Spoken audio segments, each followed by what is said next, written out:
1.300 millones de habitantes que hay en el planeta, más de 6.200 profesan abiertamente un credo. Ellos dicen, esta es mi religión, esta es mi fe. Y dentro de esa gigantesca masa, el grupo más numeroso lo comprenden los cristianos, con unos 2.300 millones de personas. Eso hay que hacerle su evaluación. Esta estadística no lo dice, pero yo se la hice. Y se la hice porque, como conozco del movimiento misionero mundial, de todo lo que se hace en el tema de misiones, yo dije, esos 2.300 millones hay que depurarlos, porque ellos meten allí los adventistas, los testigos de Jehová. Entonces, bíblicamente sabemos que no. Pero bueno, la estadística dice 2.300 millones de personas profesan ser cristianos. Seguidos por los musulmanes, que son unos 1.800 millones, yo estoy seguro que van pegaditos allí porque se está multiplicando como hormiguita. Vaya a verlo en Inglaterra, en Francia, en España. Sí, en España. Seguido por los hinduistas, que son unos 1.100 millones, y los budistas, que son como unos 500 millones, alrededor del mundo. Solo una minoría de 1.200 millones dice no tener ninguna afiliación religiosa. Ellos dicen, yo no creo en nada. Esa cifra.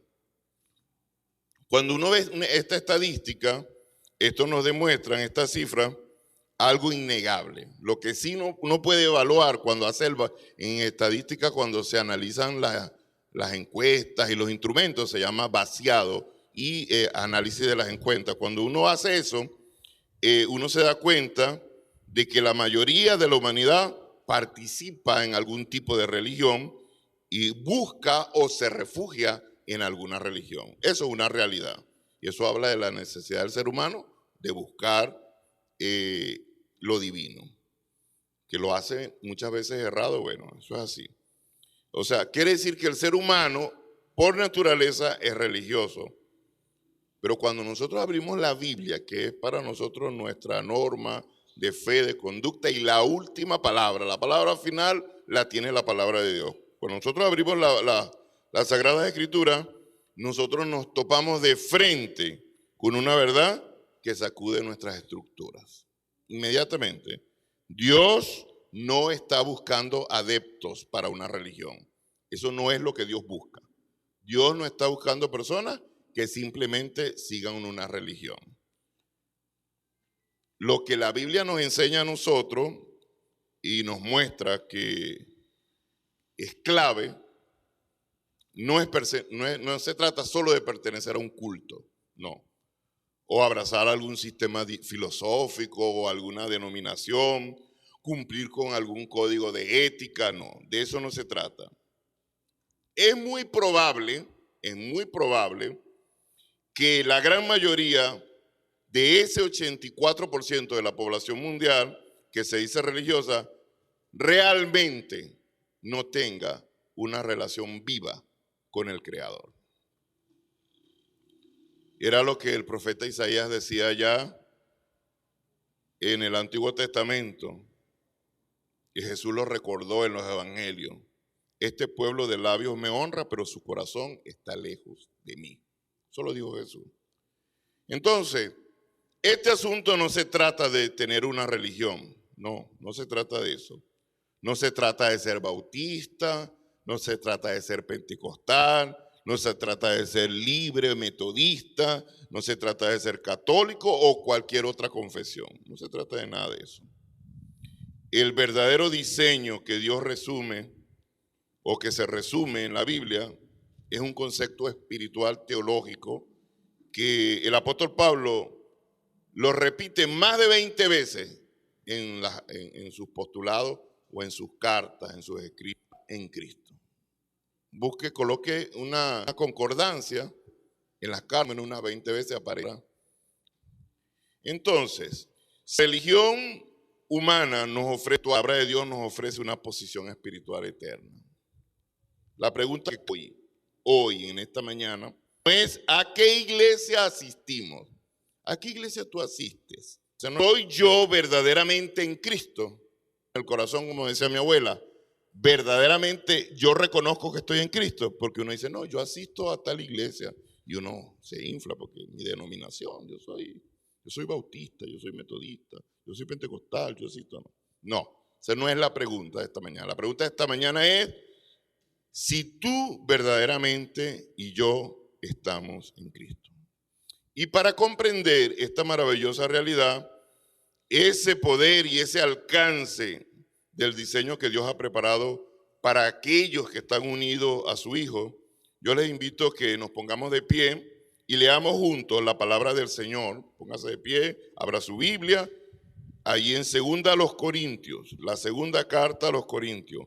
Segunda a los Corintios, capítulo 5, y vamos a leer los versículos del 17 al 21.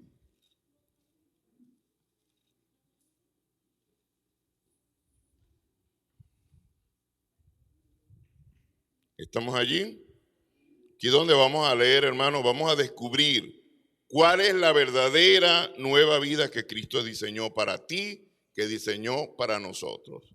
Segunda a los Corintios, capítulo 5, del 17 al 21. ¿Podemos leer juntos? Pero que se escuche, mi hermano. De modo que si alguno está en Cristo, nueva criatura es.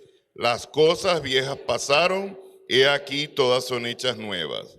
Y todo esto proviene de Dios, quien nos reconcilió consigo mismo por Cristo y nos dio el ministerio de la reconciliación, que Dios estaba en Cristo, reconciliando consigo al mundo, no tomándole en cuenta a los hombres sus pecados, y nos encargó a nosotros la palabra de la reconciliación. Así que somos embajadores en nombre de Cristo, como si Dios rogase por medio de nosotros. Os rogamos en nombre de Cristo, reconciliaos con Dios.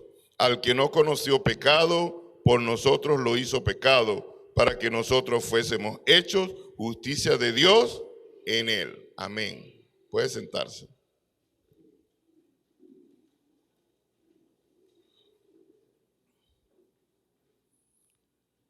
Entender la magnitud de lo que el apóstol Pablo les está diciendo a los hermanos de la iglesia de Corinto tiene que ver mucho con su contexto histórico-cultural, lo que estaba pasando cuando se escribió esto.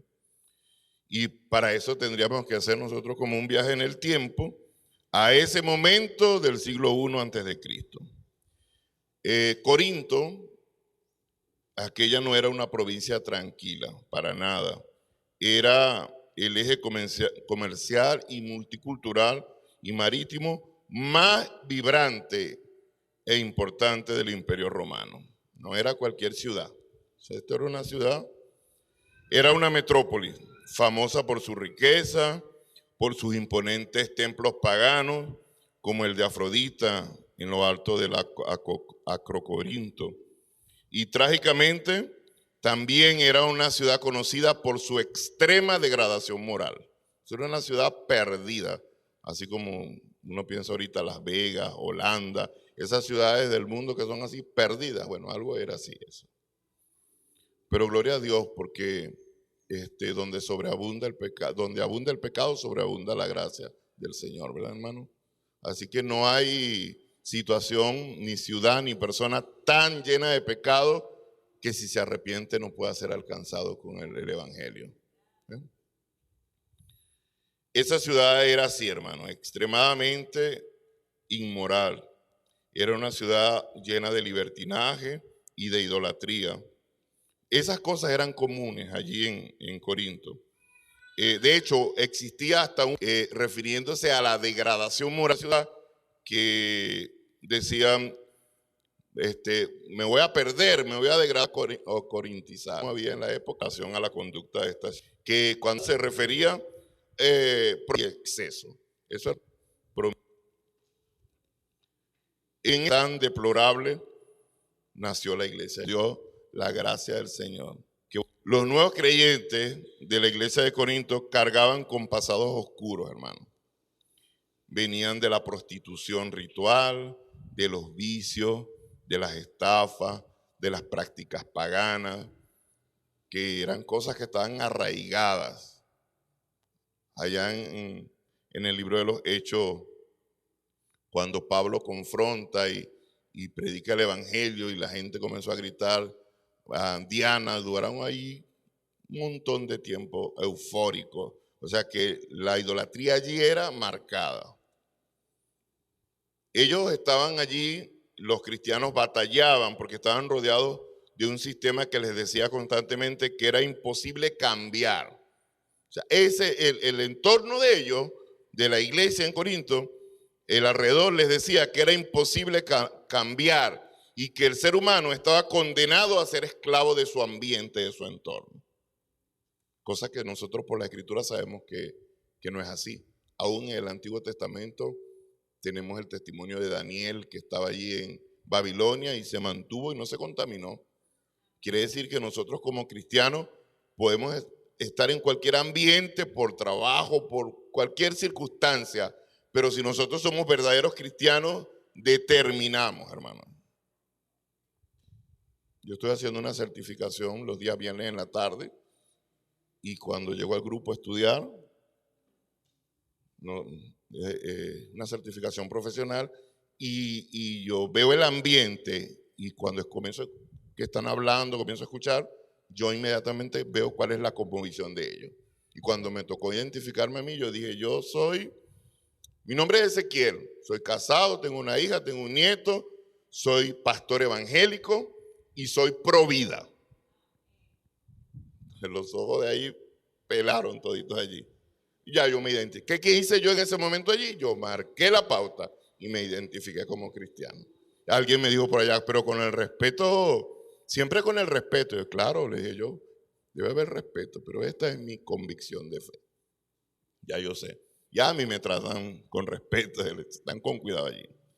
Los hermanos de Corinto batallaban, hermanos. Ellos estaban rodeados de toda esta perdición. Y es precisamente que en medio de toda esta presión cultural, Pablo escribe esta segunda carta. Esta segunda carta se escribe en medio de este contexto, hermano.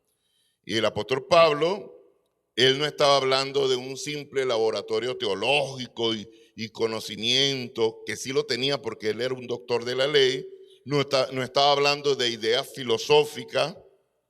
Él estaba hablando y escribiendo con el corazón en la mano a hombres y mujeres que todos los días luchaban para que el fango, para que la podredumbre de Corinto no se metiera en la iglesia. La batalla de esos hermanos era cómo guardar a la iglesia para que toda esa contaminación no permeara y no afectara a la iglesia. Por eso, cuando el apóstol Pablo escribe bajo la inspiración del Espíritu Santo, si alguno está en Cristo, las cosas viejas pasaron y todas son hechas nuevas. Hermano, esas palabras eran como una bomba, resonaron como un estallido de libertad, que ellos escucharan eso. Pablo lo que les estaba era recordando que el poder del evangelio es superior a la cultura y a cualquier pensamiento o corriente humano. Es poder de Dios para salvación el evangelio. Puede derribar todo eso. Y el apóstol Pablo estaba diciendo con estas palabras que no importaba cuán hondo hubiera caído en la vieja Corintia. No, que ya su identidad no se definía por su pasado, no, ni por su entorno, sino por estar en Cristo, por su posición y su identidad en Cristo Jesús. Yo escuchaba a mi abuela que decía, el que se pierde es porque quiere. Y nosotros sabemos que en verdad el ambiente tiene mucho que ver. El ambiente genera conducta, sobre todo cuando hablamos de niños y de adolescentes, tenemos que tener mucho cuidado. El apóstol Pablo entendía eso perfectamente porque él estaba hablando de su propia experiencia. En el camino de Damasco, Saulo de Tarso conocía a Cristo según la carne. ¿No se acuerdan que el apóstol Pablo dijo, si a Cristo lo conocía según la carne, ya así yo no lo conozco? Ese no era el verdadero Cristo, el que yo conocía. Pablo sabía de él, pensaba que era un rabino equivocado, y Pablo fue un perseguidor acérrimo de los cristianos. respiraba muerte cuando tenía esas licencias para matar. Dice que entraba a las casas y arrastraba a los cristianos. Era férreo en sus convicciones de fe. Pero cuando Pablo encontró a Cristo, cuando Pablo se encontró con el Cristo resucitado, su perspectiva cambió por completo. Ya él no lo vio como un problema, sino como su Señor y Salvador. Cuando él tiene ese encontronazo allí con el Señor, justamente lo llama así, Señor, lo reconoce. Para nosotros la palabra Señor en este tiempo tiene un significado sencillo, pero decir Señor en aquel tiempo, eso era un reconocimiento que se le daba al César, que según lo que se creía en ese momento era como que un tipo de deidad, humanidad que residía en el César, era como si era Dios, pues. Hermanos, cuando nosotros estamos en Cristo, nuestra visión cambia. Eso es lo primero que ocurre, hermano. Nuestra visión cambia. Nuestra valoración de las cosas y nuestra conducta cambia. Si alguien está en Cristo, cambia. Para los que estamos en Cristo, el oro del mundo se convierte en una simple vanidad. Para nosotros eso no tiene valor. Ni lo más deslumbrante que te pongan frente a ti, ni lo más lujoso, ni lo más apetecible. Si tú eres un verdadero cristiano, eso es una vanidad simplemente. Eso no es lo que te quita el sueño, eso no es lo que te mueve. No. Eso fue lo que dijo el apóstol Pablo allá en Filipenses 3, cuando dijo que lo tengo por basura. ¿Se recuerdan de ese texto? A veces, hermano, lo que para nosotros antes considerábamos valioso, el prestigio, la élite, el estar dentro de un estatus, de un grupo etario de personas, el reconocimiento, el abolengo, los logros humanos. El apóstol Pablo decía, todo eso yo lo tengo por basura. Y la palabra basura, cuando ahí si usted sí le hace el análisis original, es la palabra estiércol, excremento. Era lo que literalmente el apóstol Pablo está diciendo. Todas esas cosas del mundo para mí son como estiércol, son como excremento. Para mí no valen nada realmente frente a Cristo, frente al estar en Cristo. Y eso nosotros lo enseñamos, eso es enseñanza básica de matrimonio sobre la roca, las necesidades profundas.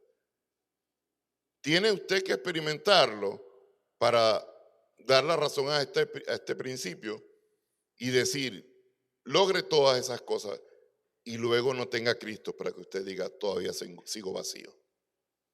Porque el único que puede llenar y satisfacer las necesidades más profundas del ser humano es Dios, es Cristo. El corazón del hombre tiene un hueco, como un rompecabezas. Y la pieza que calza perfectamente para llenar ese hueco, ese vacío, es Cristo. Cualquier otra pieza va a seguir filtrándose, es como que va a llegar ahí y va a seguir vacío. Nada en el mundo, nada de lo que usted y yo pensemos o creamos se iguala al supremo valor de conocer a Jesús y de estar en Cristo.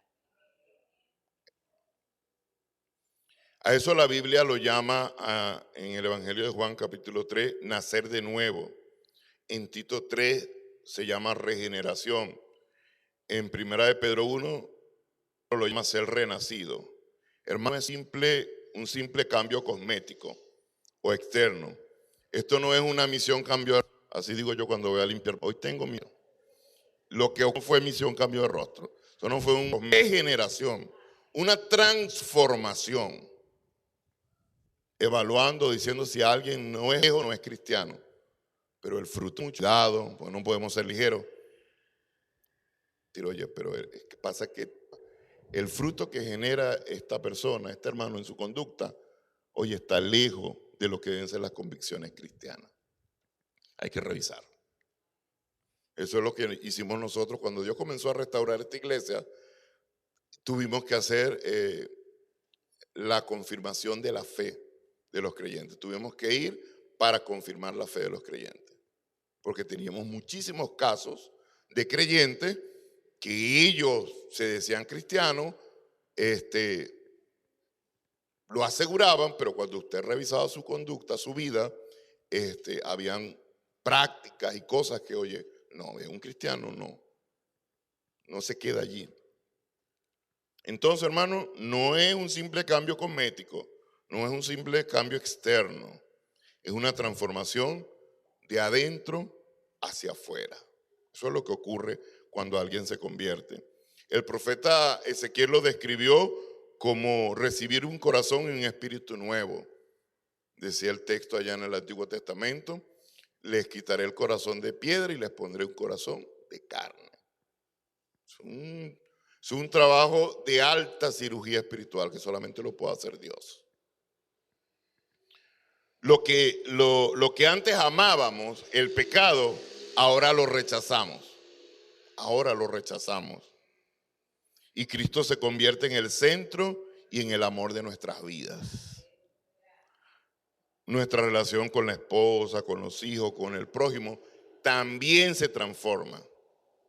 Porque comenzamos a ver las cosas desde los lentes de la palabra de Dios y de lo que el Espíritu Santo nos muestra, nos guía, nos redarguye. Que cuando no teníamos a Cristo, pecábamos y no nos importaba. O sea, cuando alguien no tiene a Cristo, peca y vuelve a pecar y sigue ahí, se queda patinando y peca. No le importa si los hermanos saben, si alguien se entera. Sigue allí. ¿Por qué? Porque su corazón no está Cristo reinando allí. Pero cuando alguien es un verdadero cristiano y peca, ¿qué hace? No quiere ni levantar la cara, hermano. Le da pena. Quiere que la tierra se abra y se lo trague. Porque además de tener la conciencia, que es el fiscal que Dios nos puso a nosotros, y además de tener el Espíritu Santo, que nos redarguye y nos dice: hiciste lo malo, hiciste el pajarito allá de la propaganda. Hiciste lo malo, hiciste lo malo. Eso está malo, ve y pide perdón, reconcíliate, ve y pide perdón, reconcíliate. Eso está malo, arrepiéntete. Eso es lo que hace el Espíritu Santo.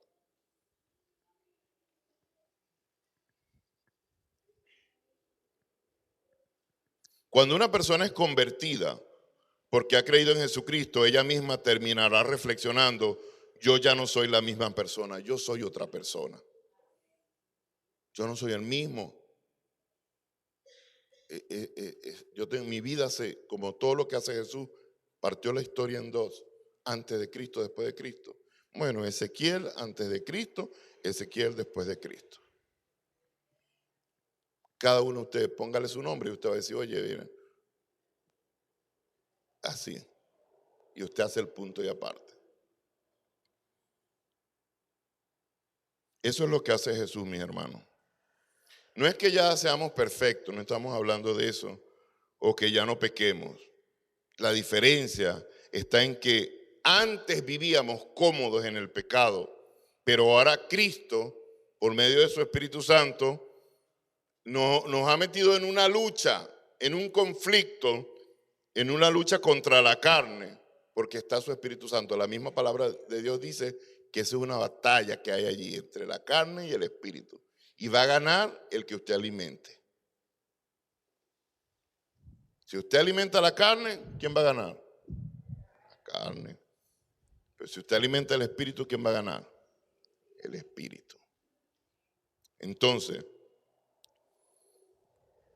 por eso, mi hermano, asegúrate de estar en Cristo y no solo en la lista de miembros de una iglesia. Asegúrate de estar en Cristo y no solo en la lista de miembros de una iglesia. Porque alguien puede asistir y puede estar en una lista de miembros, pero solamente puede quedarse en ser un miembro nominal. A mí me parece odiosa esa declaración, porque hay gente que hace eso, pero es real, existe cristiano activo y cristiano nominal. Pero realmente para la palabra de Dios, eso de cristiano nominal, eso no existe. ¿Eres o no eres cristiano? ¿O eres o no eres cristiano? Número 2, Dios nos reconcilió consigo mismo en Cristo su Hijo.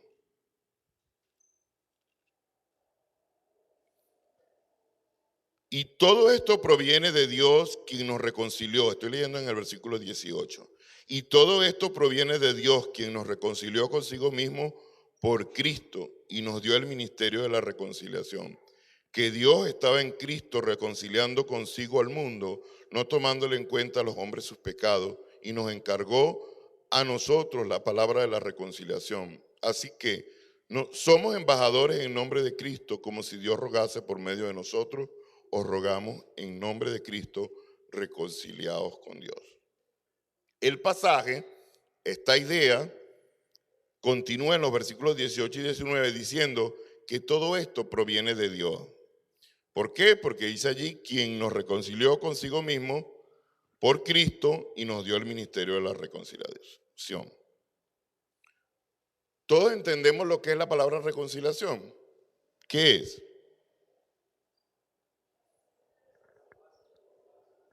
Hacer las paces, se restaura una relación, cuando hay perdón, hay reconocer, sí. Eso se llama cuando uno va a ayudar, cuando dos partes están enemistadas, hay algún tipo de situación y los ayudamos a que pidan perdón. Eso es un tema, hermano, porque el que va a pedir perdón no puede decir, bueno, perdóname por todo lo que tú crees que te hice, lo que tú piensas. No, eso es muy chévere decirlo así. No hay que ponerle apellido. Es un perdón genérico, no funciona, hermano. Perdóname porque te grité, porque te ofendí. La falta, ponerle nombre y apellido, eso funciona, hermano. Tiene que ser así. Si no, no hay verdadera restauración. Eso se llama justicia relacional. Los terapeutas, los estudiosos, los consejeros, cuando hacen, no, esto hay que llevarlo a justicia relacional. Y parece tonto, y cuando la persona dice, perdóname porque te robé, y la otra persona a veces hasta puede, oye, se quebranta, llora, porque eso le dolió. Yo conté el viernes que tuvimos la conferencia de matrimonio, porque a veces uno piensa que esas cosas son simples, no están allí, están. A veces están y ni nos damos cuenta. Yo dije en ese día que me ocurrió algo y yo dije, hermano, y eso me dolió. Por un rato, gracias a Dios, como por 2 horas creo que me dolió. Después pasé la página. Pero yo dije, eso hay que resolverlo. Está allí, pero hay que resolverlo. Todos entendemos lo que es entonces la reconciliación en el plano humano. Ocurre cuando dos partes enemistadas restauran su amistad tras una ofensa. Entonces, la cruda realidad que presenta la Biblia es que el ser humano, a causa del pecado y rebelión, se volvió enemigo de Dios. Es lo que dice Romanos 5:10. Siendo enemigos, fuimos reconciliados con Dios por la muerte de su Hijo. Y también dice Colosenses 1:21, extraños y enemigos en vuestra mente, haciendo malas obras. Así éramos. Estábamos enemigos de Dios, éramos reos de muerte. Imagínense usted ser enemigo de Dios. Entonces, el pecado es alta traición contra el Creador, sin importar los modales, el dinero, la apariencia. Hermanos, separados de Cristo, nosotros somos enemigos de Dios. Simple. Si alguien está separado de Cristo, es un enemigo de Dios. Y su santa ira se revela contra la impiedad. La ira de Dios no es como un berrinche humano. No es como una pataleta humana, no. La ira de Dios es otro nivel, es otra cosa, hermano. Cuando usted lea la palabra ira de Dios o ira relacionada con Dios, no piense en el berrinche que hace su hijo o en la molestia de su esposo, de su papá, de su mamá. No es eso. No es eso. La ira de Dios es la reacción absoluta de Dios por su santidad. ¿Por qué? Porque Dios es incompatible con el pecado y con las tinieblas. Dios rechaza eso, lo aborrece. Pero la maravillosa noticia del Evangelio es que Cristo, o sea, en la cruz, Dios obró la reconciliación. Dice Colosenses 1:20 que Él hizo la paz mediante la sangre de su cruz. La paz que nosotros, Jesucristo, hermano, humano, no lo logré, ni lo logré yo. que gracia, en el lenguaje de Señor, va. No. El concepto que la gracia reconoce que eres un pecador, cree en Jesucristo. Es más bíblico que usted le diga a alguien que lo invite a Cristo a decirle que acepte a Cristo o que le diga sí a Cristo. El ser humano no tiene esa capacidad. Es el resultado de la obra del Espíritu que convence de juicio, de justicia, de Jesús. ¿Por qué? Porque y se abre la puerta de la salvación. Hermano, automático como nosotros pensamos. Dios ya tomó la iniciativa, pagó la voluntad humana. El viernes yo también humana, conflictos, porque la Escritura dice de cosas que nosotros hacemos que Dios no va a venir a quitarnos, las que nosotros tenemos que ser determinados en la voluntad humana de obedecer. El texto en Efesios dice, quítese de vosotros o quítense de vosotros ira, maledicencia, gritería. Y a veces nosotros oramos a Dios, Señor, quítame la ira, quítame la maledicencia, quítame, Señor, esa conducta. Dios no va a hacer eso. Usted tiene que obedecer, yo tengo que obedecer. Y como cristiano ya no me puedo comportar así. ¿O acaso ya Dios no hizo su parte, que es la parte que nosotros no podíamos hacer? Ya lo hizo, ¿verdad, mi hermano? Entonces, la acción. Os rogamos en nombre de Cristo, reconciliados con Dios. Hay una acción allí. Cuenta la historia que en el año 1829 ocurrió un caso muy particular en los Estados Unidos. El presidente Andrew Jackson emitió un indulto presidencial para un prisionero de apellido Wilson, sentenciado a muerte por robo y asesinato. Sorprendentemente, Wilson rechazó el indulto. El presidente lo indultó y él dijo, yo no quiero el indulto. Ese caso fue llevado a la Suprema Corte de Justicia, y el tribunal dictaminó algo histórico, porque en las leyes es así. Cuando algo ocurre que no había pasado en el ámbito legal o jurídico, y eso se da, eso crea un precedente. Entonces, los abogados cuando van a litigar, una de las cosas que hacen es ver si hay algún caso, si hay algún precedente, y muchos se paran en eso para defender un caso parecido o igual. Esto sentó un precedente. Y en la Suprema Corte de Justicia dictaminó que un perdón es solo un trozo de papel a menos que sea admitido por la persona que se le otorga. Si el reo lo rechaza, el indulto no tiene efecto. Como resultado, Wilson se le dictó pena de muerte y fue ejecutado. Entonces, de la misma manera, el perdón y la reconciliación ya fueron provistos en la cruz del Calvario, pero tú necesitas obedecer y reconciliarte con Dios. Un paso de fe obediente. Debes humillarte, debes arrepentirte de tus pecados y debes recibir el indulto que Cristo te ofrece hoy. Tercero, con esto cerramos. Finalmente, cuando estamos en Cristo es cuando somos justificados. El versículo 21, ¿cómo dice? Puede leerlo. Aquel o al que no conoció.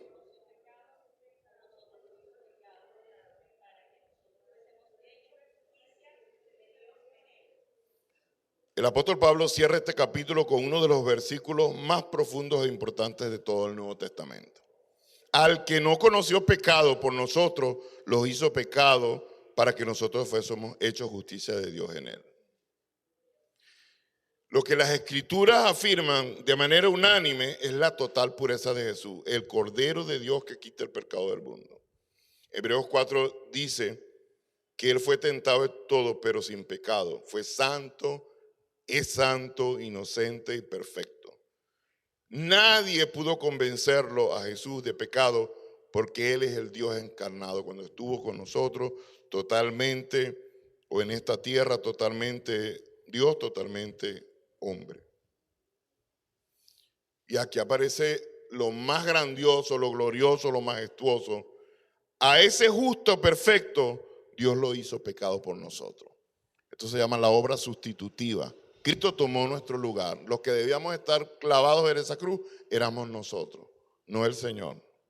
El profeta Isaías lo dice con claridad, 63, Él herido fue por nuestras rebeliones, molido por nuestros pecados, y cargó en Él el pecado de todos nosotros. Calvario, Jesús cargó nuestra culpa, lo llevó Él ahí en la cruz. Hermano, y la justicia de Dios fue completamente satisfecha en el sacrificio de Cristo. Recibió nuestra maldad para que su justicia, si él realmente fuésemos fulminados. Estar justificado significa que Dios nos declara legalmente justos. Es como que si nunca hubiésemos pecado, porque nos cubre con la justicia perfecta de Cristo. En el siglo II, un teólogo anónimo reflexiona sobre esto y escribió: oh dulce intercambio, oh escrutable operación, que la maldad de muchos sea escondida en un solo justo y que la justicia de un solo justifique a muchos transgresores.